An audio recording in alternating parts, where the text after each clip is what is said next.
Joining me now here as we watch that, though, is Executive Director of the Chicago chapter of the Council on American Islamic Relations. Ahmed Rehab is with me. Ahmed, thanks for joining me here. Good to be on. Thank you. Now, and I know one of the key reasons, of course, for you to be here and for your message today, people here, these guys are Muslim, and so therefore, people start making conclusions about that. You had a press conference today at 1 o'clock. You have a message you want to get out. Well, the first message is we've been just as hurt and just as horrified by this heinous act of terrorism as anybody else.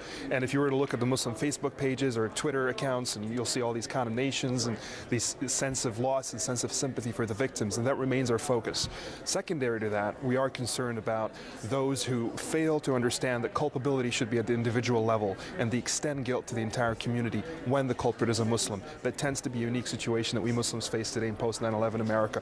We need to move beyond that. So our call to our mosques and to our community members is, first of all, stay safe, stay vigilant, and our message to the general community is let's focus on the issue. The issue are these individuals and their group that assisted them, if there is such a group. It's not the Muslim community, it's not even the Chechen community who reject this act of terrorism. And indeed, and our viewers are taking a look at a live shot now. You are watching action unfolding near Franklin Street in the Watertown area where the suspect reportedly is pinned down there. Gunshots have been heard. CNN reporting that. Ahmed, these guys are Chechnyan, and so once again, people start to look, where are you from? And then things have to build, and now that's a big problem. There's a woman in Boston, it was in the paper, Hiba, if I'm saying her right now, Abadaban, who said, that somebody attacked her saying Muslims perpetrated all of this. I mean, once again, it's almost out of ignorance. Unfortunately, this woman, she was attacked, F you Arabs, you were part of the Boston terrorists, et cetera, and she was punched. There was a physical violent attack. There was another violent attack also in New York,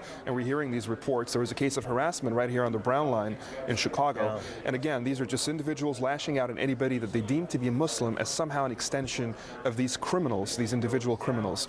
You know who else was Chechnyan? The uncle of these two kids, who came out with a very passionate and very strong condemnation of his own nephews. You don't have to go far from the family, even, to understand that Muslims condemn this type of act. Although, I agree with you, and in fact, one of the things the uncle said this morning was they're losers. He didn't say his nephews were losers. He said whoever would do this are losers. We did hear statements from the father who believes they're being set up, the mother who can't. But I imagine immediate relatives, of course, are going to have a hard time believing their children could ever do something like this, and I don't care what your religious background is. And the uncle, in fairness, did condemn them by name, and he actually called upon the one who's still on the loose to turn himself in and ask for forgiveness. And he said that you have shamed our family, you have shamed our community, you have shamed our religion, and that they never lived in Chechnya and they don't represent the Chechen people.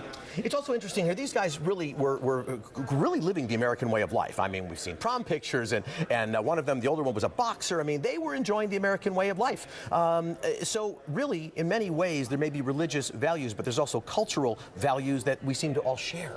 Well, true, but also the individuals who are responsible for the mass shootings in Colorado or elsewhere in the country of recent, they also seem to be enjoying the American way of life. There's something about these individuals that caused them to flip and engage in this insane action of violence, mass violence against citizens that isn't particular to their faith or to their color, but rather to their lives, to their own experiences, something about them. It isn't about their faith or their larger community. We ought to look at the particularities and not the generalities, and that's how we understand what the peculiarities are. Well, so you had a press conference today, but you certainly have our audience now that are viewing in. What message, just about 20 seconds, what message do you want to tell them so that they understand what they should be feeling right now? Islam condemns terrorism.